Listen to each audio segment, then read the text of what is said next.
Merci beaucoup honorable di lay jaajëfal di la wax encore une fois merci ci wuyu si bi alors lii sama bàyyi la nga dëgmal. waaw première laaj bi Ayib donc mi ngi nekk levée de l'immunité parlementaire yi parce que jeudi passé rek bu Ndeye Saly Diop Dieng ak kii di Moustapha Diop yëkkati nañ ko.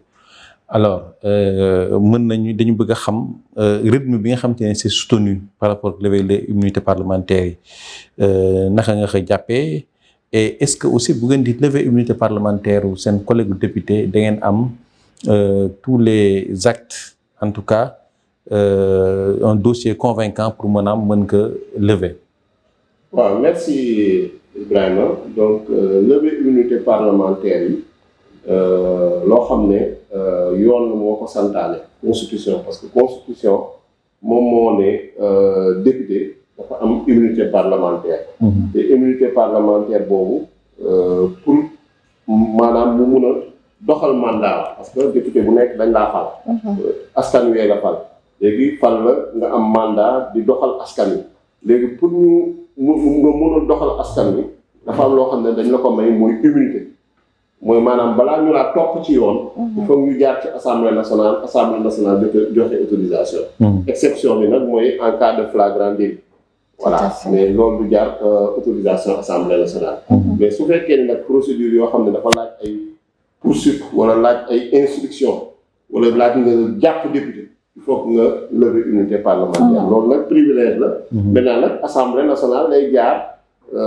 la ñuy demander autorisation pour ñu mën a topp député donc cas yi ngay wax cas yi loolu la concerné ñun nag suñuy lever immunité parlementaire dañuy laaj dossier bu nga xam ne moo ci wax mais suñu règlement intérieur précis wu ci domaine boobu parce que suñu règlement intérieur lu muy wax rek mooy ne dafa war a am une demande boo xam ne dafa war a jógee ci ministre de la justice. kon demande rek doy na. demande boobu maintenant demande bi suñ ko jotee tam dañ koy apprécier. parce que demande bi nag mun na am ay faits yu nga xam ne demande bi mun na préciser faits yu nga xam ne moom la ñuy toppee député bi.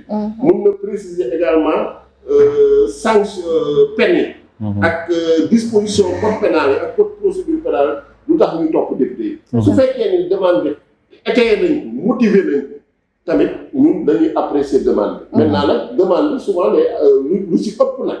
demande day ànd ak PV des enquêtes préliminaires. dossier d'accusation souvent dossier bi mooy waa TIC ak yooyu ñoom ñoo koy kii mais lu ma bëgg a wax aussi il faut que nit ñu comprendre. lever immunité parlementaire député. taxul ne député bi maanaam dañoo jàpp ni yow lu ñu lay toppee. dëgg lu ñu la bëgg a toppee. dëgg la dafa am. il faut que ñu comprendre tamit commission ad hoc.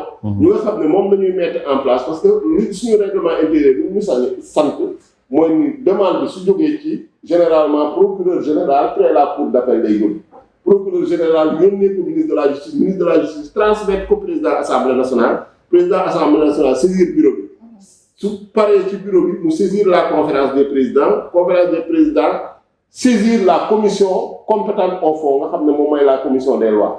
commission des lois nag boobu mooy daje pour mettre en place la commission ad hoc.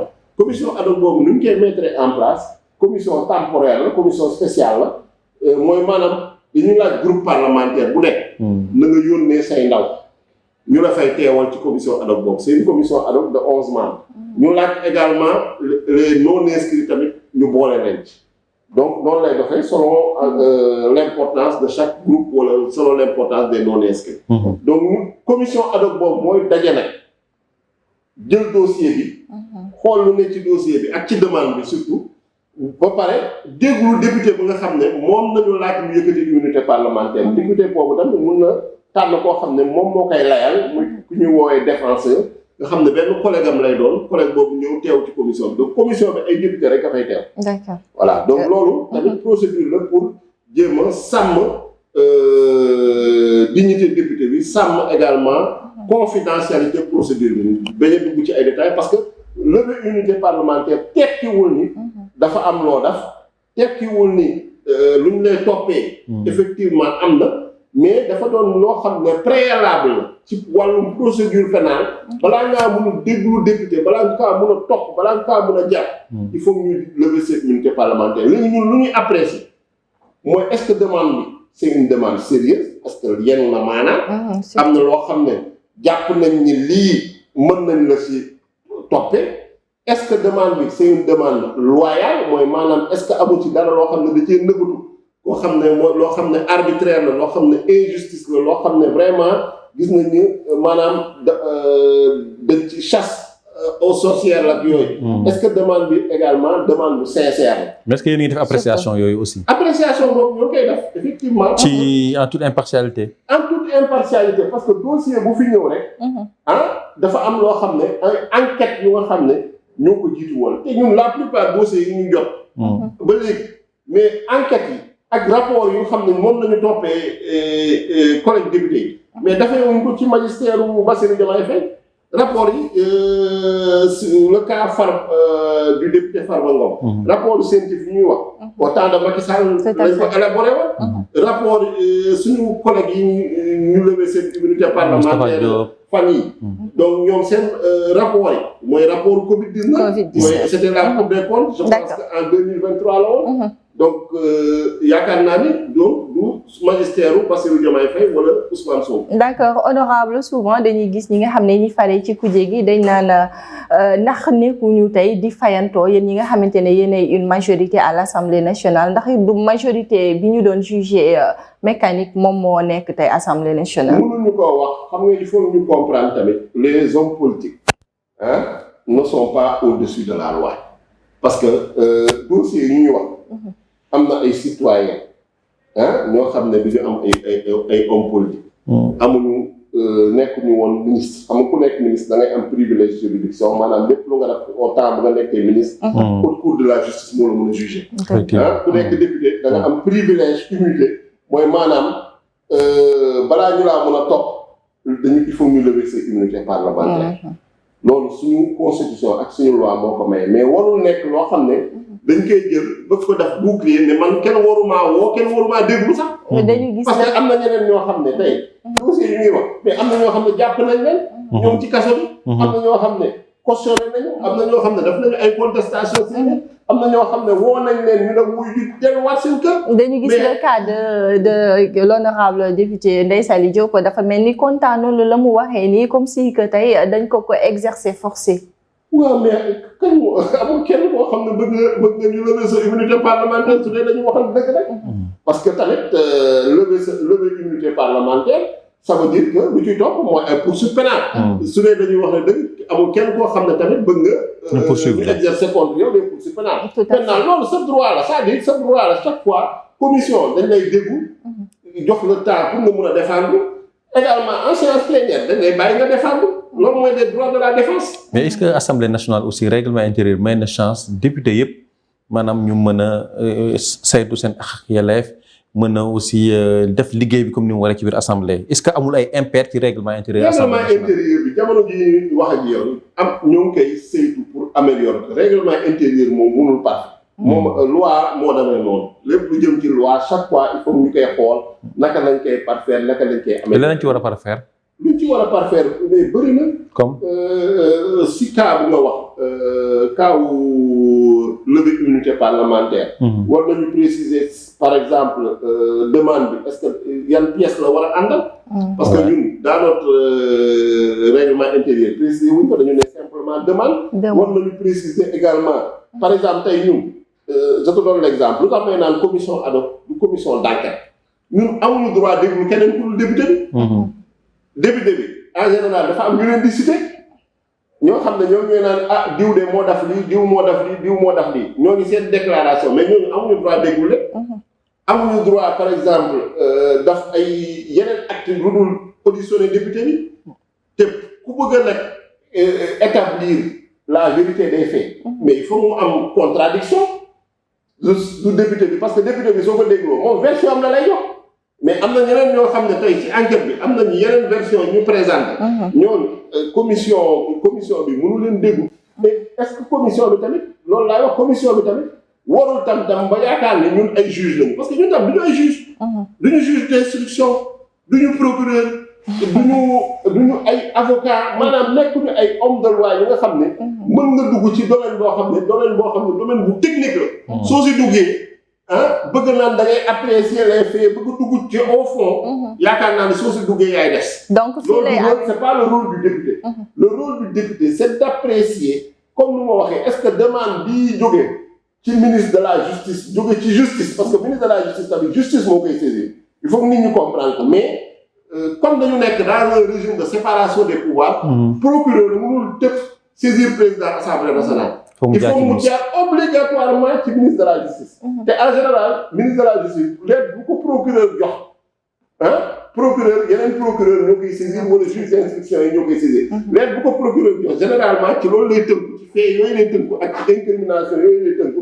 pour ne lii nañu bëgg a toppee seeni collègue bi léegi moom mu jébbal ñu ko boole ci des pièces annexes mooy PV d'enquête préliminaire ak su amee yeneen rapport comme dans le cas yi ñuy wax nii rapport Cour des comptes bi force Covid-19 donc loolu moo am mais lu gën a am lu ci yaakaar naa lu ci am solo mooy nañu comprendre ni les hommes politiques effectivement am nañu privilège te haute cour de justice pour ministres yi immunité parlementaire pour les députés mais warul nekk loo xam ne dañ koy jël daf ko bouclier ne man kenn waruma déglu waruma répondre devant la justice alors que sénégalais yi tamit ñooy laajte la réduction des comptes te réduction des comptes tey parce que yéen su fekkee ni yéen da ngeen impliqué woon en tant que journaliste dans des affaires là mais soxla wu ñu lever seen immunité parlementaire dañ leen di woo déglu rek te ñun tamit quoi qu'on dise suñu immunité rek dañ ñu ko jox pour ñu exercer suñu mandat mais warul nekk loo xam ne dañ ciy wéeru rek ne lii kenn waruma déglu kenn waruma entendre kenn waruma topp. kon sinon day mel ne ñaari loi moo am ci dëkk. ñaari catégorie citoyen moo am ci dëkk ñun sax am nañ ay pairs parce que bala ñuy dem peut-être que am na ñoo xamante ni ñoo ñu war a juger déglu ñu ay tribunal des pairs ainsi de suite voilà mais ci biir règlement intérieur bi aussi dañuy wax ay inégalités yoo xamante ne maanaam bu dee député dafa nekk ci opposition bi rek. moom presque amatul sañ-sañ ndaxte majorité bi day ñëw broyer lépp comme rouleau compresseur la nga xalaat ci loolu aussi. waaw xam nga am na loo xam ne tamit on est dans une démocratie tamit dafa am nu ñu ko tëggee ñaar moo mun a am soit ñu waxtaan ñu ne ñun ñëpp déggoon nañu am nañu consensus. yooyu day am assemblée nationale souvent day am consensus. par exemple commission yi bu ñu leen di teg en place si base consensus ku nekk day yónnee ay. ñu tànn ñëpp am consensus. ñu ne d'accord nañ ni composition commission bi daje fal bureau mu am consensus parce que bureau commission yi soo xoolee opposition da ciy bokk. loolu mooy consensus. même suñuy mettre en place ay bureau ay commission député parlement extérieur yi ay CEDEAO. mais yooyu yëpp dañ ciy am consensus. effectivement maintenant nag problème bi mooy fan contradiction divergence su amee nu ñuy def. règlement benn mode nañ fi am mooy le vote. vote nag dafa benn tey président de la république bëgg nañ ko fal. wala suñuy fal député su ñëpp d'accordoon ne Sénégal yëpp d'accordoon ne Bassirou Diomaye Faye nañu bëgg mu nekk président de la république. mun nañ ne jarul ñu dem élection su boobaa parce que tous les Sénégalais sont d'accord mais xam nañ ni loolu c'est pas possible moo tax ñu créer l'élection le vote assemblée nationale nag si principe boobu lay doxee c'est-à-dire principe bu nga xam ne en cas de divergence su amee naka la ñuy résoudre divergence boobu c'est le vote mais vote nag su amee majorité bi généralement moo koy emporté donc loolu tamit mënuñu ko reprocher parce que Sénégalais yi ñoom ñoo tànn tey majorité bu fi nekk ñoom ñoo décidé en toute souveraineté ne ñoom Pastef lu ñu bëgg mu majoritaire assemblée nationale parce que Pastef daa présenté liste mu doy leen donc loolu tamit il faut que ñu nangu démocratie si côté boobu maintenant mun nañu jàpp ni parfois mun na am ay excès parfois mun na am ay débordement mais ñun en tout cas man en tant que président de groupe parlementaire man lu may veiller mooy malgré que effectivement ñun ñoo majoritaire mais nañu conformé wu ak lu règlement intérieur santaane. Justement bu loolu weesoo honorable ñu gis ni souvent le président de l'Assemblée nationale ci perchoiram dafay intervenir mu doon loo xamante ne nii Sénégalais yi souvent dañ koy ñaawlu est-ce que am na droit bi am na sañ-sañ bi. waaw kenn terewu ko intervenir ci débat lu ñu ko tere rek mooy mu jël position. ci débat mu intervenir au fond dans le fond du débat loolu dañ ko tere. c'est ça mooy maanaam jël position joxe xalaatam loolu lañ tere mais président de la il gère la séance nag. mais gis nañ ko plusieurs fois mu intervenir soit mu ne tàcc yi moo leen naqari wala approbation publique bi. loolu quand même je pense que c'est sa manière de gérer les débats. safal la nga yaakaar parfois mu mel ni kuy sànni ay xeer ku ci mel. il a fait de l'humour. waaw je pense que loolu dara ne wuti maintenant nag yooyu pour man c'est secondaire luñ ko tere mooy maanaam moom mu ñëw sur un point. bu jël position ne il est pour il est contre loolu lañ ko tere. muy jël ay position su bëggee jël position il faut mu wàccaat ñëw ci hémicycle comme yeneen député yi. mën na ko nag su ko neexee. maanaam prendre part au débat. mais il faut mu wàcc si perchoir dugg ci hémicycle. exactement président assemblée nationale mais député la. d'accord loolu am na solo waaye itamit ñu gis souvent benn public boo xamante ne dafay agité ba moom sax souvent danaan daf leen di remettre ci seeni ay raay ndax loolu aussi c'est permis à l'Assemblée nationale wala bu fekkente ni aussi war nañ si mën a jël ay jéego yan mesure lay doon. mais surtout que par exemple président Assemblée nationale di ndax naan public bi li muy wax moo leen naqari wala c'est-à-dire di mel ni kuy. non tabagal public bi. je pense que loolu je pense que da doon def humour xam nga tey bon nit ñi ku nekk ak sa style président El Malick. moom il a choisi vraiment de faire des choses. dans la solennité mais avec de l'humour aussi pour mettre les gens à l'aise soo gisee sax day jël souvent di làkk wolof alors que pourtant lu ñu koy bindal en séance si français lañ koy bindee mais daa choisi pour que assemblée nationale ñëpp gis seen bopp peuple bi gis si boppam muy làkk dans la langue la plus accessible aux Sénégalais di làkk ci wolof pour nit ñi di comprendre procédure assemblée nationale nu muy doxee parce que xam nañ ni nit ñi dañuy suivre assemblée nationale maintenant nag bon l'essentiel mooy képp koo xam ne sa ak sa yelleef loo xam ne règlement intérieur moo la ko may dañ lay bàyyi nga exercer ko gis nañ ci séance yi passé suñu collègue Abdou Mbow ci séance su levée immunité parlementaire moom moo mujjee jël parole parce que dañu ne est-ce que am na un orateur d'opinion contraire moom mu yëkkati loxoom moom moo mujjee jël parole après bu mu jëlee parole ba pare le président de la commission des lois maître Abdoulaye Tall dafa bëggoon jël parole mais président assemblée nationale ne ko comme cité wu la nommément dafa ne juste le président de la commission mais suñu la cité nommément fa ngay am le droit de réponse droit de réponse droit de réplique mais amoo droit de réplique yu bëri am na yoo xam ne yu bëri day jël parti en fait day jël position même contre la majorité. Donc loolu tamit foog nit ñi di relever tout ça c'est dans sa globalité mais bañ a appesantir sur un point te ñu comprendre ni tamit ñun opposition la ñu nekkoon opposition souvent dañuy jël ay dañuy am seen stratégie aussi. et c'est bien normal parce que xam nañ ne région minoritaire ñoom lu leen dese mooy procédure bi règlement intérieur mais des fois dañ ciy abusé dañuy jël benn point bëgg ko wax loo xam ne règlement intérieur bi waxu ko règlement intérieur bi nag sur certains points tamit jar nañu interpréter ko jar nañu préciser waat parce que des fois day indi controverse mais ci nit la tamit. mais honorable yow aussi danañ lay gis ay jamono nga yor sa feuille rek di dem di revendiquer rek est-ce que ñoom aussi nekkul la fu taxawaay boobu la ñu am. ils sont dans leur droit mais man mosuma ko tere kenn man dama koy encourager man au contraire man chaque fois que ñoom ñuy intervenir man damay naan suñu député yi bu ñu dagg kenn bu ñu perturber kenn ku nekk dañ la bàyyi nga wax. mais teew la ñuy daggaate quand même. parfois coow li dagg. waaw non parfois xam nga mu am ay coow. député yi il faut ñu comprendre hémicycle soo ci nekkee assemblée nationale. député bu nekk dafa am ànd ak tempérament.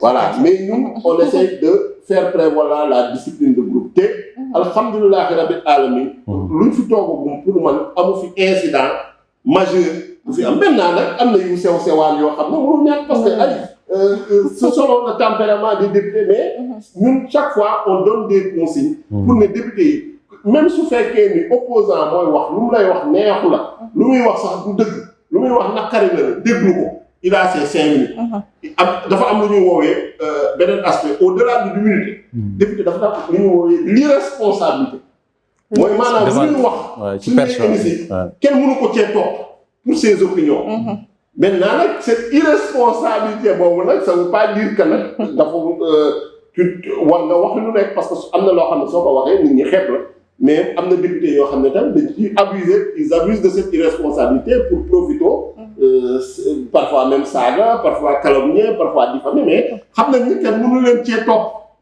parce que dañ ko wax ci biir hémicycle bi donc député yi tamit dañuy abuser si loolu mais ñun lu ñuy wax rek mooy ni démocratie moo demee noonu démocratie dafa am ay règles démocratie tam day am excès voilà day am excès par rapport ak ñun ñu koy apprécier par rapport ak ñu koy kii mais comme ñun nekkoon nañu ci opposition xam nañ loolu yëpp dañuy permettre ñoo xam ne tey ñoo nekk ci opposition te démb ñooñu ko doon tere démb ñoom ñoo doon dugal ay gendarme dañuy expulser ak yooyu yëpp ñun dañu ne duñ leen topp ci loolu ñun dañuy fexe ba ñu tënku ci règlement intérieur may la nga wax lu nga war a wax soo paree ñu tontu. mais honorable mais loo xalaat ci activisme bi nit ñi wax débordant bu Guy Marius Sagna ak ses questions orales ses questions écrites et surtout même passe d'armes bi nga xam ne jot na ko am ak kii di ministre de l'éducation di Moustapha Mamba Guirassy. Bon, activisme, c'est un terme là, mais peut-être sa appréciation là, mais man sama appréciation, dama japp ni mo ngi def liggéeyu député di jël ay initiative yu bari. Maintenant ci walum initiative yoy lu ko règlement intérieur may la. Maintenant mën nañu regretter parfois mu am yenn personnalisation du débat, man loolu la koy waxé une personnalisation du débat. Parce que du lu gën parce que bu loo gis rek question écrite moyen de contrôle de l'action du gouvernement dafa am procédure boo xam ne noonu la war a jaar. parce que député su bindee question écrite en général da koy jàllale transmettre le président de l'Assemblée nationale président de l'Assemblée nationale moom moo koy transmettre au gouvernement à travers le ministre chargé des relations avec les institutions kooku dispatché ko au niveau du gouvernement ministre yi mu concerné. Mais la question écrite est posée au gouvernement donc. Ministre bu mu concerné tontu delloowaat ko le ministre chargé des relations avec les institutions kooku delloowaat ko le président de l'Assemblée nationale distribué ko député yi. mais est-ce que procédure bi c'est respecté parce que gis nañ député bi bind directement ci page Facebook am. non en général dañuy bind ba pare publier ko directement seen page Facebook. loolu nag bon c'est un débat. xam nga débat là parce que am na ñoo xam ne dañu naan non c'est bien. Parce que c'est dans la transparence, parce que on est à l'ère de la communication des réseaux sociaux. Nit ñi dañu war a xam député bi lu muy def. Mais beneen côté am na inconvénient bi mooy yow ku ngay yónnee la question balaa mu kaa jot sax question baa ngi sur la place publique moom tamit est-ce que da la war a tontu sur la place publique. peut-être proportionnalité boobu naan parallélisme des formes bi. tontu la sur la place publique bon su boobaa day dénaturer un peu njëriñu question écrite parce que njëriñu question écrite pour man warul am aspect personnel ci biir. c'est-à-dire ay tontonte personnel peut-être aspect man ci kii boobu cas boobu loolu rek laa ci war a regretter mais nag bon on se félicite aussi du débat aussi. mais est-ce que amul pëccxoo aussi. non parce que tamit démocratie mooy dund démocratie buy dund mooy ñun lu ñu indi woon assemblée nationale. mooy ni waru leen nekk benn majorité boo xam ne day nekk benn majorité mécanique loo xam ne lu gouvernement bi daf baax na lu gouvernement daf ñu tàccu lu gouvernement daf ñu ne. Voilà, alors que l'Assemblée nationale doit exercer son pouvoir en tant que pouvoir législatif dans le cadre du contrôle de l'action du gouvernement et dans le cadre de l'évaluation des politiques publiques. Donc, il ne faut pas que nous ayons l'outil négatif. Mais démocratie ay règle aussi. mais honorable li ci ragal kay ndax du andi féewaloo ci biir seen gouvernement bi d'autant que ñi ngi wax ne Guirassy ci Diomaye président bi la bokkoon. waaw loolu moom yeneen considération gouvernement la c'est une institution collégiale. mais dans les jubal ci moo taxoon. maintenant lu ma bëgg a wax mooy ne question écrite. gouvernement lañ koy adressé. gis ngeen ni le premier ministre dafa moom day ñëw régulièrement assemblée nationale dans le cadre des questions d'actualité. mais lu tax muy ñëw c'est que vraiment que assemblée nationale mun a exercer. cette fonction. contrôle de l'action du gouvernement te loolu njëriñ bi mooy lan citoyens yi xam lan moo xew. citoyens yi tamit am nañu ay kii yoo xam ne ñoom d'accord ci gouvernement bi yéen temps yi déglu naa leen ministre de la communication jël na ay mesures mais d'accord leen ci. d'accord ci waaw mais tey mu ngi saisir député yi poser question écrite au ministre de la communication. parfaitement ministre de la communication tontu ci. njëriñ bi loolu la loolu mooy njëriñu question écrite loolu mooy njëriñu question d'actualité. te lu tax ñu teg pouvoir législatif loolu moo tax ñu teg ko maintenant nag dañ ko war a encadrer règlement intérieur bi moo ko war a encadrer lépp luy excès maintenant jamono bu nekk. ak ay kiiwam ak contexte am parce que contexte bi ñu nekk nii règlement intérieur bu ñu koy bind. jamono yooyu peut-être réseaux sociaux yi amul woon facilité communication bu am actuellement. mais il faut ñu tenir ci compte. d'accord honorable ci mbirum oto yi achat de véhicules yéen a ngi woon ci dossier boobu fu mu toll actuellement. bon yaakaar naa ni procédure bi mu ngi en cours. pour lancer nañu appel d'offre. passation de marché bi mu ngi en cours si lu ma jàpp bon xam nga question yooyu man. gérer wu ma ko directement ñun en tant que. mais peut-être que di ngeen ci am dara loo en tant que membre du bureau ñun ñoo jël décision. c'est le bureau de l'Assemblée nationale qui a pris la décision. de l'achat des véhicules pour députés yi. te dañu jàpp ni loolu nécessité la c'est indispensable parce que députés yi tamit. c'est des représentants du peuple dañ leen war a mun a permettre tey ñu def seen liggéey. yenn genre oto lay doon. bon mu xamaguma honnêtement mënuma la wax exactement modèle bii la. mais xam naa ni c'est des véhicules tout terrain. waaw mooy véhicule 4x4. 4x4 waaw parce que moom traditionnellement moom la ñuy jox député yi. parce que man actuellement en tant que membre du bureau président du groupe parlementaire man am naa oto bu ma yoroon 14e législature moom laa amaat. 15e législature. mais tey sama groupe parlementaire député yi nga xam ne du ñu ay président de commission. bokkuñu ci bureau bi ñoo ni amuñu oto mais député yooyu ñun ñoo bokk liggéey bi parce que ñoom tey par exemple j'ai mon collègue qui est de Salémata. semaine bi am na activité am naa beneen collègue moom jóge Kaffrine am naa beneen collègue chaque jour ñu interpellé ñu man dama war a dem dafi telle mission dama war a kii man par exemple je te donne l'exemple man. war naa nekk semaine prochaine à Sédhiou pour une activité du ministre de la décentralisation sur les pôles territoires. donc yooyu yëpp pour nga mën cee participer parce que il faut ñu comprendre que député bi tamit. liggéeyam du assemblée nationale rek. liggéeyam tam dafa am ñu mu représenter ci ay département ci ay gox-goxaan. mais ndax yéen a ngi xalaat austérité bi ñi nga xam te ne aussi moom la président tëral premier ministre teg ko aussi di ko doxal. premier ministre tegul austérité lu mu teg mooy rationalisation. mais maanaam teg mbir si yoon éviter lépp luy yàq. yàqanal. waaw lépp luy yàq jënd oto nag pour député jàpp ma ni yàq la. loo xam ne lu jaaru la lu yenu maanaa la parce que oto yooyu ñuy jënd député yi moomuñu ko assemblée nationale moo koy moom. donc c'est instrument de travail. gis naa sama collègue ku mel ni Abdou Mbow ñëw na fi di ko ñaawal mais xam naa ne bon lu ko ci yëkkati woon rek mooy jéem a créer un débat mais moom am na 6 véhicules. voilà yoo xam ne hérité na ko ci assemblée nationale législative yi mu bokk yëpp am na 6 véhicules dont 2 véhicules yoo xam ne taawu Moustapha Niasse 13e législative dañ leen ko may. waaw waaw jeexee moom soo dajalee lépp lu mu am ci oto ci assemblée nationale am na ci 6. waaw ba pare mu naan léegi député 15e 14e législative yi. di kenn am oto. xam nga yooyu tamit ay waxu caaxaan. juróom saboté. juróom benn oto yooyu noonu ci yoo xamante ne nii da ko waroon delloo si lan moo ko teree def ba tey. laaj leen ko. waaw parce que nee nañ député nee nañ oto bi assemblée moo ko moom. donc bu ñu paree boo delloo soo compté assemblée nationale yi fi jot a am législative yi fi jot a am moom ñu ci bokk.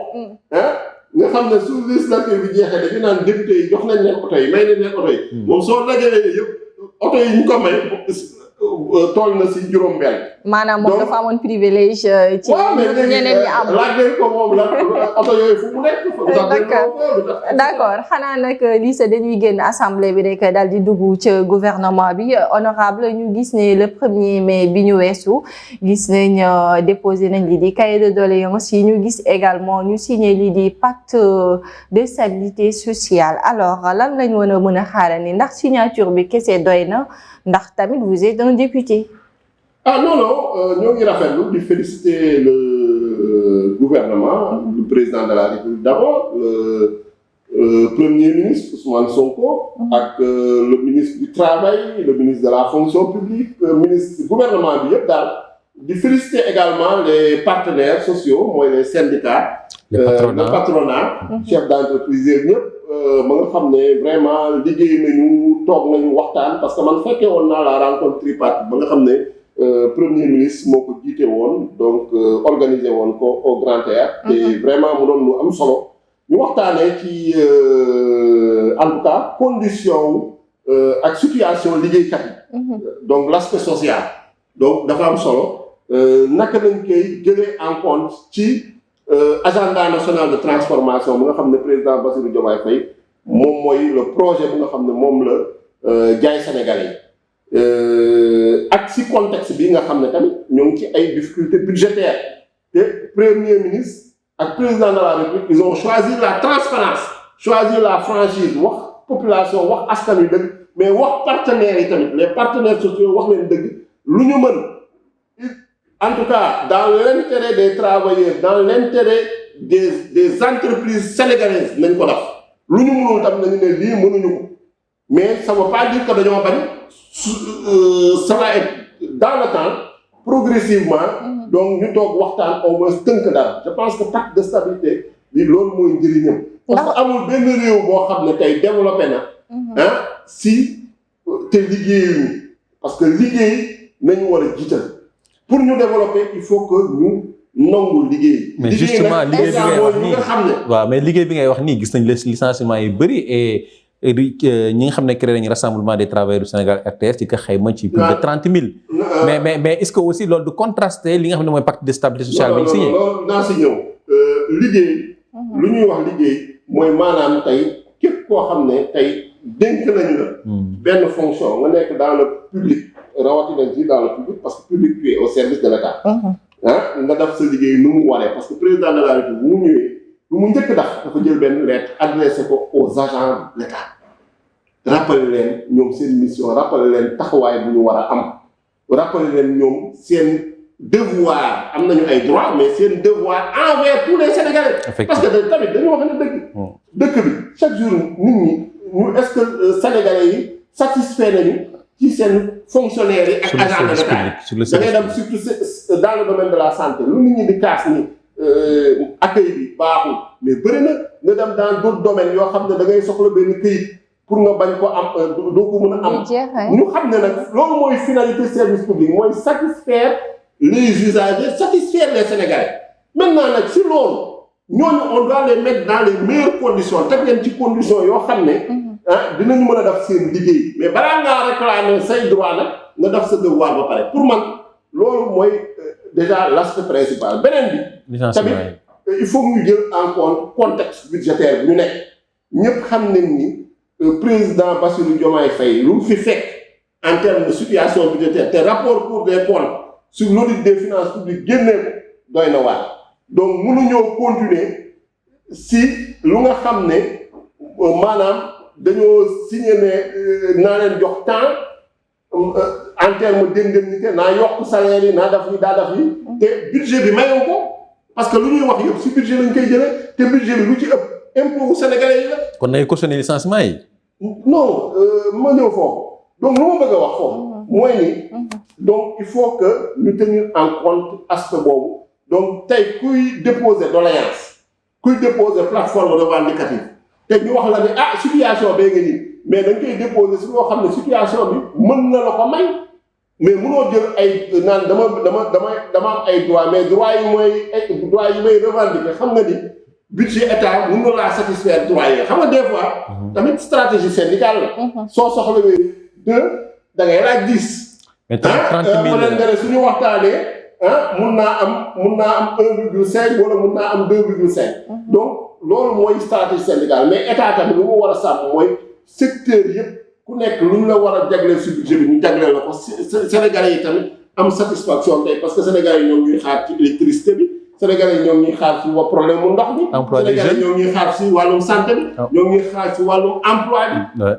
ak yu si bëri presse bi tamit ñu ngi leen di xaar presse tamit moom ngi xaar parce que secteur la comme un autre donc ñoo ngi xaar tamit ku nekk am na say doléance ku nekk am na say besoin te besoin yooyu yëpp ñëpp ñoo ko yaakaaree ci benn budget bi. waaw mais en parlant de presse mais on dirait pas que ne presse bi priorité bu état bi la ndaxte bu ñu fi yéegee ba léegi suñu benn jéego boo xam te ne c'est structurant bu ñu teg mais plutôt ay jafe-jafe yoo xam te ne presse bi mi ngi ci mooy gel des contrats li nga xamante ne aussi mooy procédure bi ministère bi yëkkati te saafonte wul ak ci loi beeg yooyu noonu yëpp mais en tant que député tey lan ngeen war a mën a def pour maanaam réconcilier maanaam état bi ak secteur presse bi. waaw balaa maa ñëw ci loolu da nga am lu nga wax te tontu ma ci. mooy wax nga ci wàllum licenciement yi waaw. licenciement yi ñuy wax ñu naan 30 000 yaakaar naa ni xaajul yegg foofu. parce que tamit lu ñuy jël comme nga jël ñoo xam ne dañu am contrat à durée déterminée dafa mel ni tey par exemple ñoo xam ne dañ leen jëloon dans le cadre du projet FERA.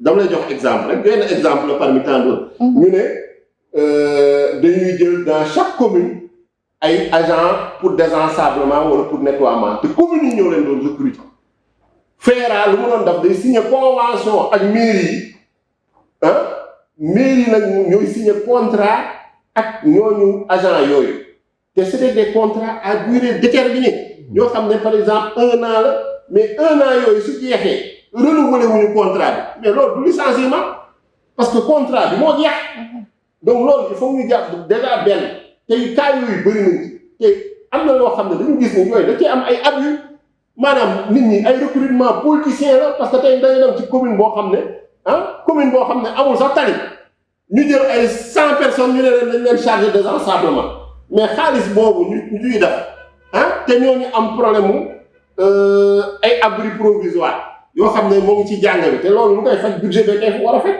am problème mu enseignant am problème mu case de santé am problème mu poste de santé am problème mu yoon xaalis boobu est-ce que duñ ko dugal ci secteur boobu wala dugal ko ci ay projets productifs yu nga xam ne tey jeunes yu nga xam ne dañu bëgg a lancer wu dans l'agriculture dans le maraîchage ou dans d'autres domaines yoo xam ne ñoo bëgg nañu lancer wu dans l'entrepreneuriat ñu financer leen loolu foofu lay gën a productifier au lieu que ngay jël ay une centaine de jeunes yoo xam ne da ngeen di jox ay emploi yoo xam ne maanaam emploi yooyu amuñu benn du ñu rendre benn service à la communauté du ñu amuñu benn utilité yooyu moo ci ëppoon c'était pour maanaam genre calmant la woon recruter une clientèle politique pour que mën a satisfaire sa parti mais Sénégalais yi gisuñu ci woon seen bopp. Certes, vous nous parlez de recrutement politique, mais projet bi nga xamante ne majoritairement des jeunes ñoom ñoo ko porté, est-ce que du doon déception également à l'endroit de ces jeunes-là? Non, mënul doon déception à l'endroit de ces jeunes. Parce que lu tax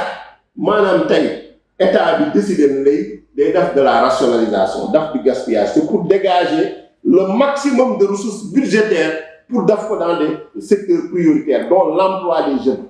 Emploi des jeunes dafa am benn stratégie bi nga xam ne état bi moom la jël te yaakaar naa ne président décliné te chaque fois da ciy revenir pour beaucoup plus d'efficacité. Parce que su fekkee ne dañoo bëgg a continuer si lu fi nekkoon te loolu jurul résultat ba jeunes yooyu décidé ñu fi nekk ñu fi nekkoon régime Macky Sall doy ñu leen ba jëlee leen fi indi fi Pastef mais mënuñoo continuer ci loolu parce que on va aboutir au même résultat. Il faut ñu indi rupture pour vraiment consacrer les ressources aux priorités diriger leen maanaam ressources yi fu mu war a yegg mu yegg fa te en plus ñu indi loo xam ne mooy transparence parce que tey gis nga le recrutement exceptionnel des 2000 enseignants fu ñu ko jëlee il a fallu supprimer le conseil économique social et environnemental supprimer le haut conseil des collectivités territoriales nga xam ne chaque année ñoo ngi doon coûter au moins 15 milliards au budget xaalis boobu ñu rediriger ko vers l'éducation nationale ñu jàpp ne lii mooy secteur prioritaire recruter 2000 enseignants teg benn procédure boo xam ne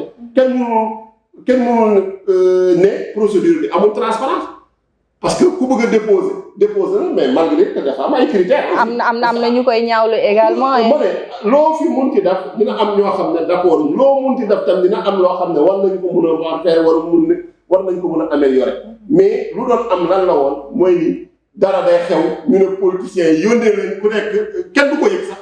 yónnee leen liste. diw yónnee liste député yi yónnee leen liste maire yi yónnee leen liste ministre yi yónnee leen liste ku nekk yónnee liste ñu dajale defar kii bi duñ ko publier. donc cette fois-ci wutee na jaar na yoon. au moins ku bëgg a déposer na te yaakaar naa ni en tout cas man lu mu ci gis c'est du positif maintenant lu ñu war a améliorer nañ ko évaluer ñu xool lan la ñu war a améliorer ñu améliorer ko vraiment man loolu laa jàpp mais. diggante relation presse pouvoir nag. diggante relation presse pouvoir damay yaakaar ni dañ ko war a teg ci dëkk presse pouvoir lu leen war a régir mooy pour man texte yi code de la presse fii lañ ko fekk ñun en tant que régime bu nga xam ne moo ngi doog a ñëw et yaakaar naa ni ministre bi moom si lu mu war a tënk mooy par rapport au texte notamment le code de la presse te démarche bu mu jël mooy démarche fekk benn secteur boo xam ne waa secteur bi sax ñoo ne ñoom y a de l'anarchie man mënumaa tëb rek def sama bopp journaliste mënumaa tëb rek ne man léegi man je suis dans le secteur médiatique alors que am na ay textes yu régir secteur yooyu dama war tënku ci textes yooyu respecté ko moom ci application textes yooyu la nekk ci application textes yooyu nag soit am na loo xam ne tam su si jotee ñu war a jël sanction yoo xam ne loi bee ko prévoir sanction yooyu ñu jël ko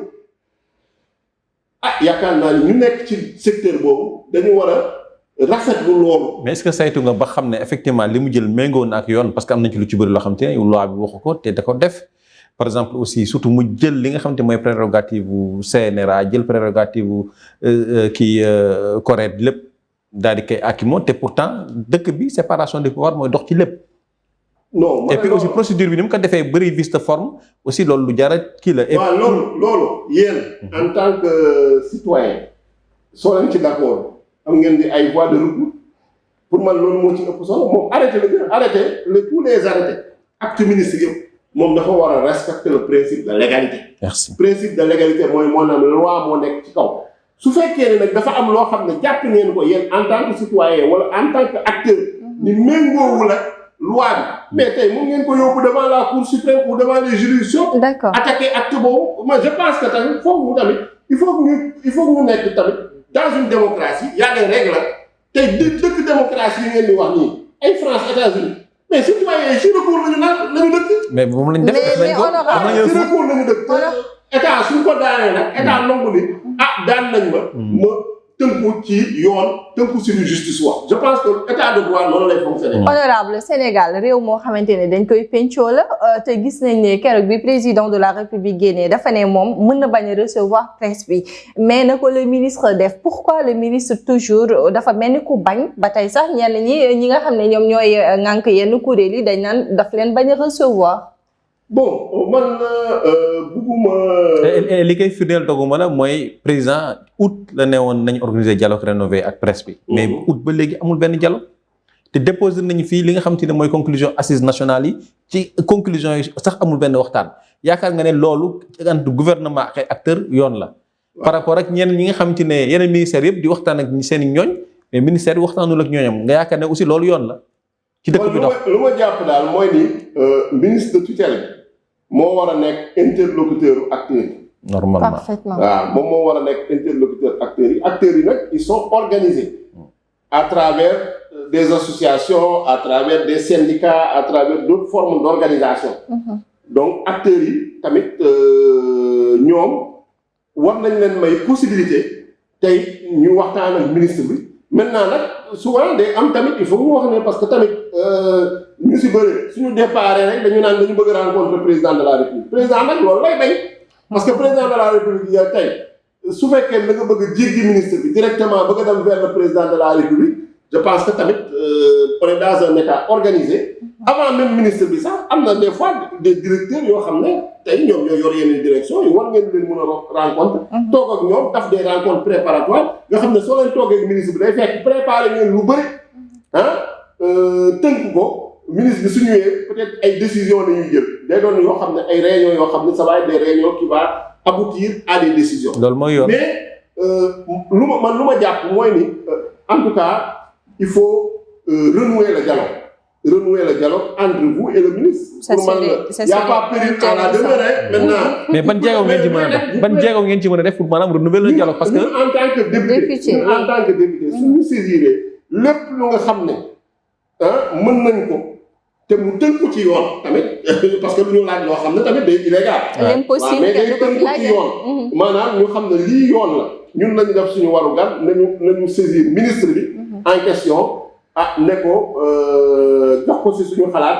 vraiment sensibiliser ko pour vraiment secteur bi mun a dox pour vraiment parce que c'est dans l'intérêt de tous les Sénégalais. ñun loolu mooy suñu rôle en tant que député en tant que pouvoir législatif mais lu ñuy jàpp.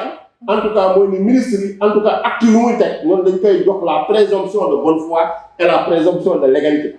voilà ñun ci principe boobu ak ci démarche boobu la ñuy dox parce que tamit quoi qu'on dise gouvernement bu fi nekk.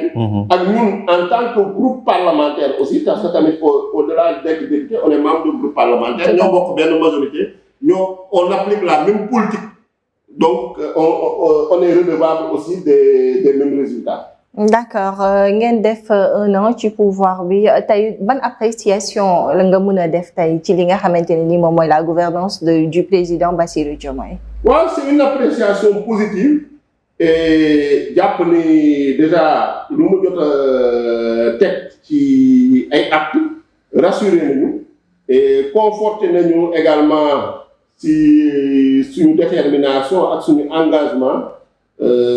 Accompagner ko dans la transformation systémique du Sénégal parce que pour man vision bu mu nekk la vision Sénégal 2050 déjà loolu la ñu war a rafetlu parce que en moins d'1 an réussir na à mettre en place sa vision sa stratégie sa démarche de travail donc loolu vraiment lu am solo la parce que lu ci des yëpp c'est dans la mise en œuvre ñu xool naka lañ koy accompagner dans la mise en œuvre pour faciliter mise en œuvre mais déjà aussi bien sur le plan politique organiser na fi ay élections législatives amul benn contestation organiser na fi assise de la justice mu ngi waaj a organiser le dialogue national sur le système politique ak yeneen dialogue concertation sectorielle yoo xam ne daf nañ ko secteur yu bëri donc ci jamono ci côté boobu vraiment ñoo ngi rafetlu démarche am moo ngi rafetlu vraiment sa méthode de travail. D'accord un visionnaire basé sur la concertation la dialogue mais su décision su ko waree jël tamit dañ koy jël.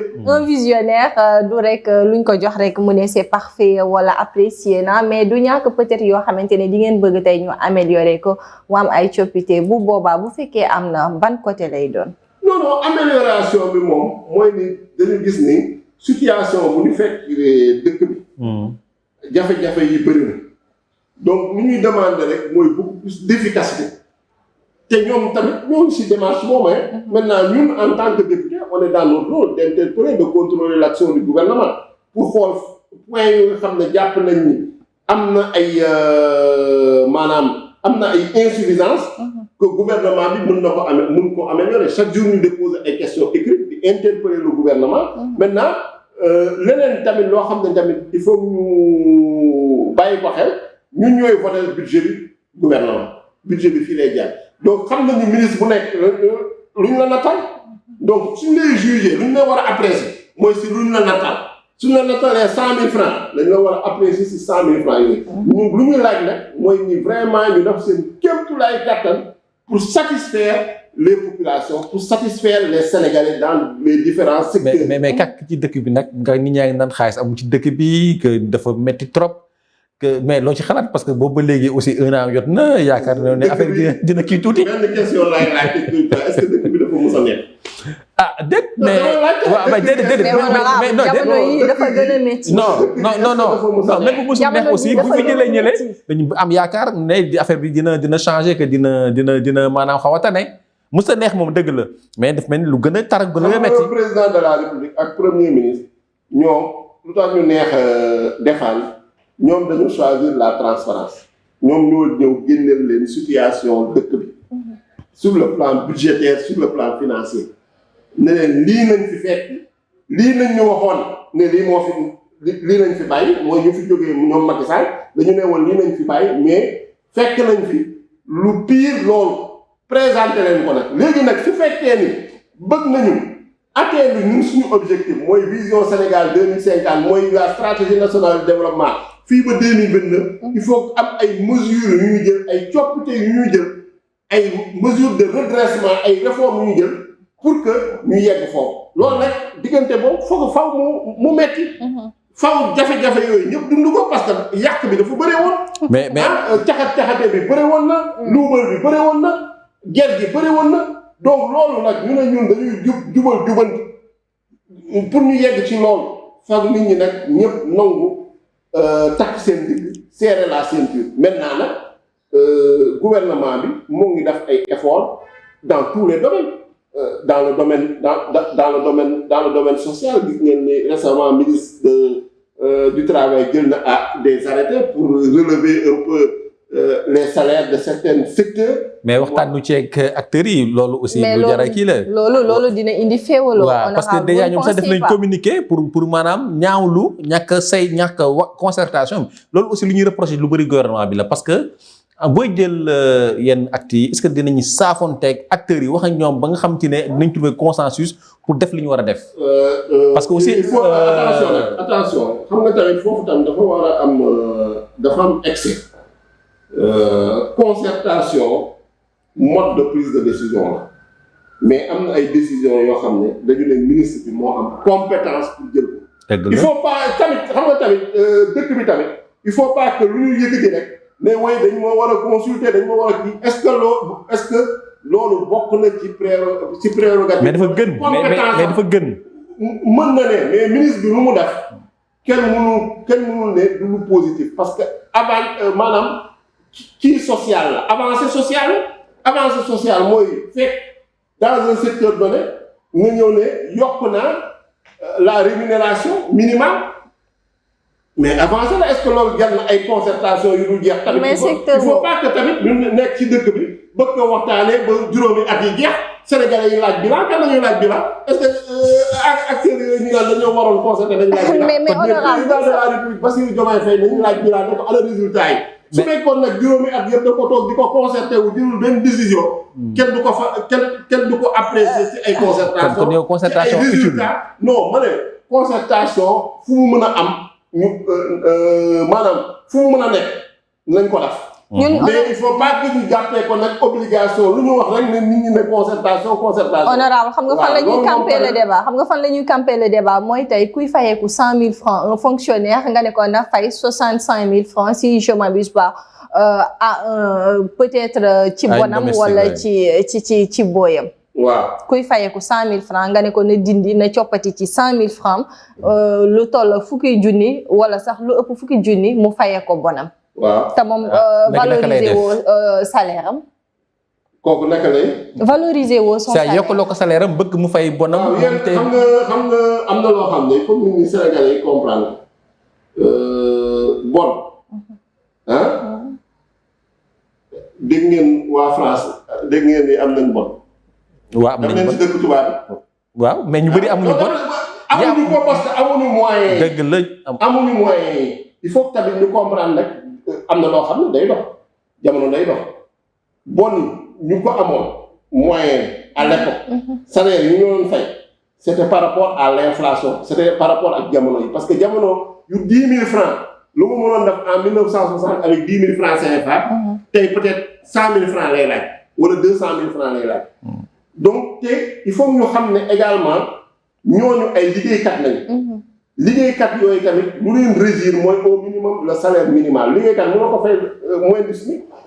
mais foog te ñooñu tamit ñoo ñuy wax noonu duñu ay kii duñu ay esclave duñu ay kii duñu ay jaam ay liggéeykat lañu liggéeykat yooyu tam dañu am droit comme ñeneen ñëpp maintenant ku ci am moyen mais nga def ko mais du obligation boo xam ne dañ ne ñëpp ko war a am day fekk nga am moyen yi mën ko te ñun vraiment suñu sañoon peut-être ñëpp am moyen yooyu. ñun bañuñu yokkal leen waaye koo xamante ne yaa koy fay il faut itamit nga tane ko ci salaire waaye bu ñu weesoo foofu honorable li nga xamante ne nii moom mooy parti Pastef en tant que secrétaire général. balaa ñu dugg ci parti Pastef bëggoon naa ñëwaat juste ci président de la République li mu doon wax maanaam que population mette la pression à la justice en tant que élu yaakaar nga ne président wala ki nga xamante ni mooy premier ministre war na tenir genre propos yooyu en tant que élu.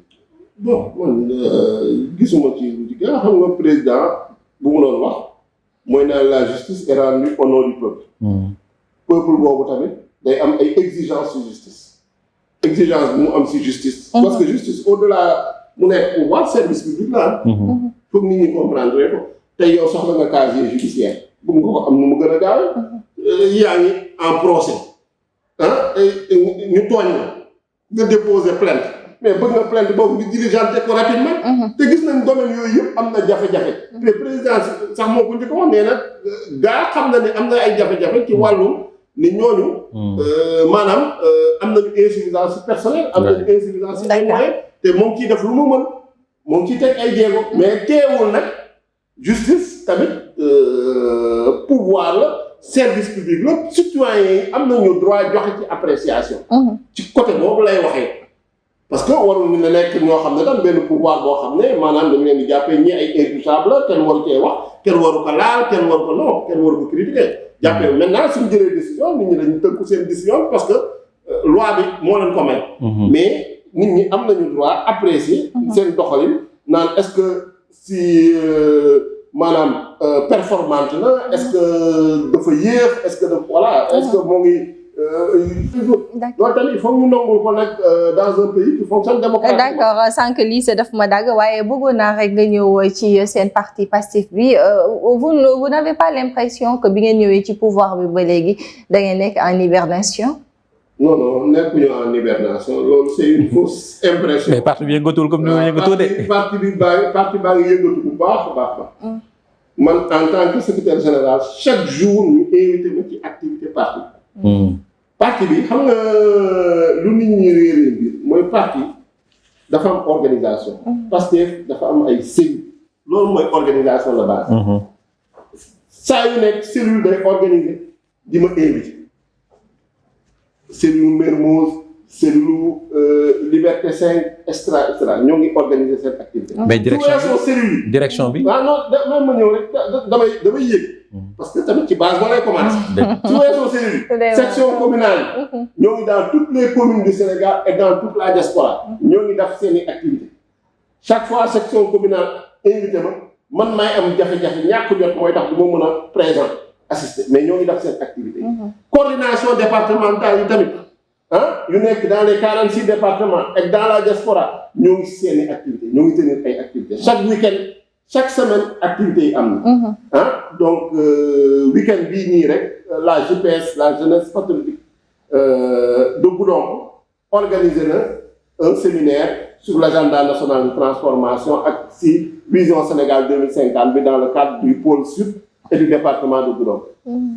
donc au-delà de ces coordinations départementales de ces sections communales il y a les mouvements jigéenu Pastef mouvement national des artisans mouvement doomu daara la JPS la jeunesse patriotique sénégalaise le mouvement des handicapés 8 mouvements nañu am juróom-ñett mouvement yëpp ñoo ngi yëngatu donc Pastef moo ngi yëngatu Pastef moo ngi dund te gis ngeen ko ginnaaw élection yi ñu fi jógee rek bu ñu représenté woon dañu dem suñu propre bannière te loolu yombul ci ñoo xam ne dañoo yegg pouvoir ànd ak coalition on est venu avec la coalition Diomaye Président mais pour élection législative demee dañu jël décision ni dañuy dem sous la bannière de Pastef nit ñi ne ah ñii de il faut au suicide dañuy xaru teg ay coalition d'intercoalition xaw ma de coalition mais teewul def ngeen transhumance bu bëri moo tax aussi mu yokk mbir transhumance nga dégg ay maire yi leen wàll si pour ñoom transhumé wuñu au contraire dañ leen rallier waaw non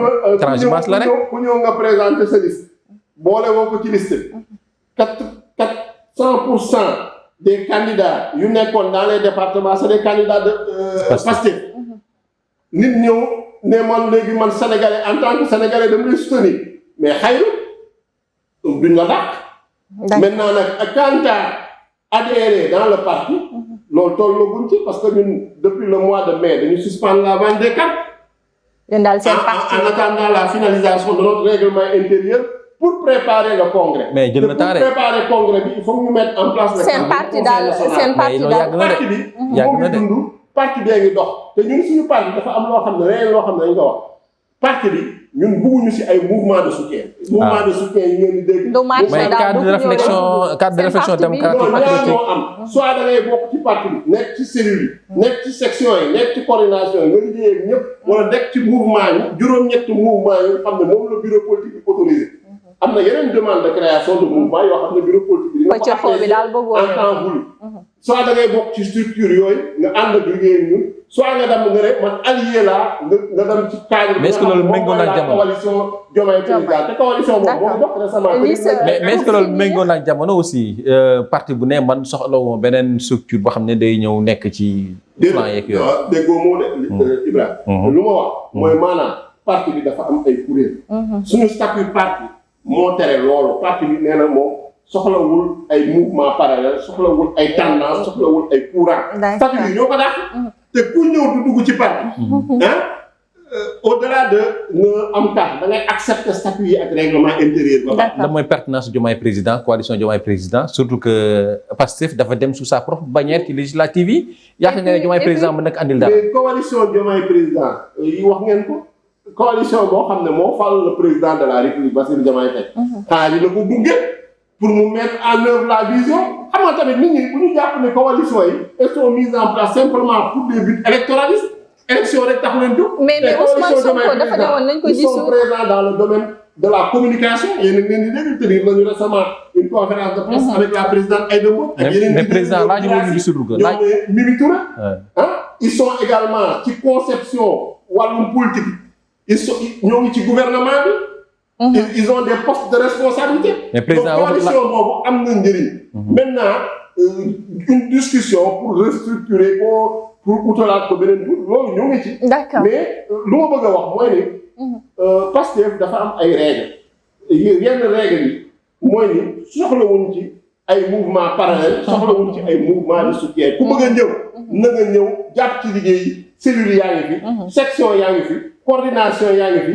ak yeneen kuréel yoo xam ne ñoom ñoo nekk au niveau national ak mouvement national yi. mi nga ko foog nañ ne leer na naa ngi honorable cant ak ngërëm ñeel na la moo bàyyi la nga tàggatoo ak internet yi.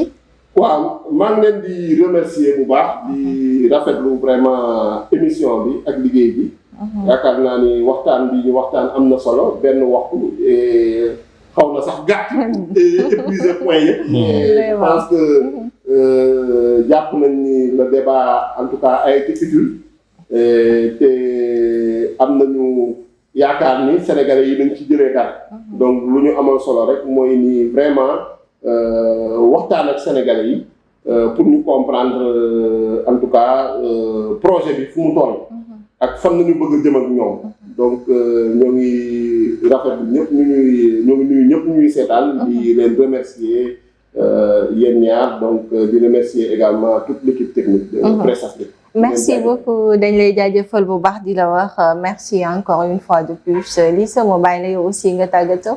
di sant di gërëm honorable député Ayib Daffé Mohamed Ayib Daffé en tout cas yombul woon mais gis nañ ne jëm na défendre jëm na en tout cas fàttali que ne carrément que Pastef moo nekk au pouvoir et aussi it mooy gouverner et que démocratie moo demee noonu am ñu gouverner am ñuy opposé et donc à la kulli ali ay kaddu du mën a ñàkk.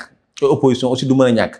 Et donc en tout cas di am yaakaar que ne aussi en tant que député dina jóg dina wax ci diggante problème presse bi ak gouvernement bi. dañ ci dox tànk jéego ba nga xamante ne en tout cas jafe-jafe yi presse bi nekk dina ci génn ndaxte aussi secteur la boo xam ne.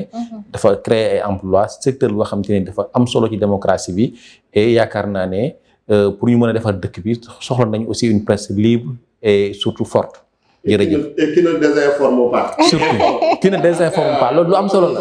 parce que presque information bu tax ñuy wax. message bi jàll na alors yow itamit dañ lay jaajëfal bu baax li sa ginnaaw fego bi ci émission bi di face au jury ni ñu koy defee dimanche bu jot noonu rek lañ koy defee aussi ci ñeneen du kii dafa bokk ci mouvance présidentielle wala kële dafa bokk ci parti au pouvoir wala opposition non face au jury pour ñëpp la.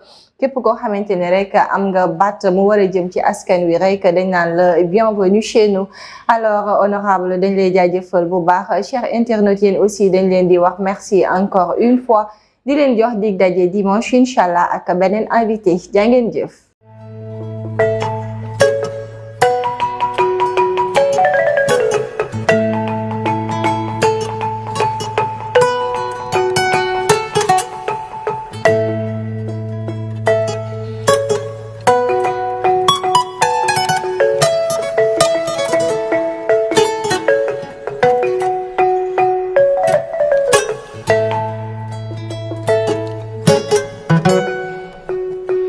Thank you.